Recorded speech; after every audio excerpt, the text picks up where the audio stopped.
I got a measurement on him.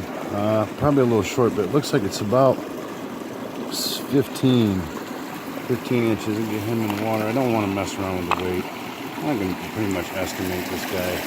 15 inches. He's got some girth on him.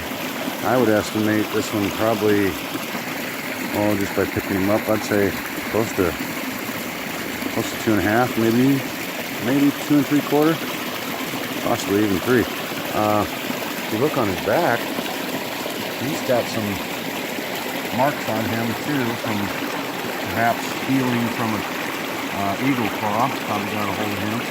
But what a beautiful color. I'm going to get the release on this guy. He wants to go back to the long comb. I'm going to go ahead and get him out of here. Check this out, folks. Iowa trout fishing.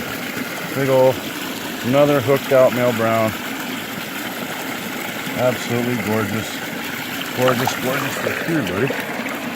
I'm gonna let you go. I'm gonna let you go. Come here.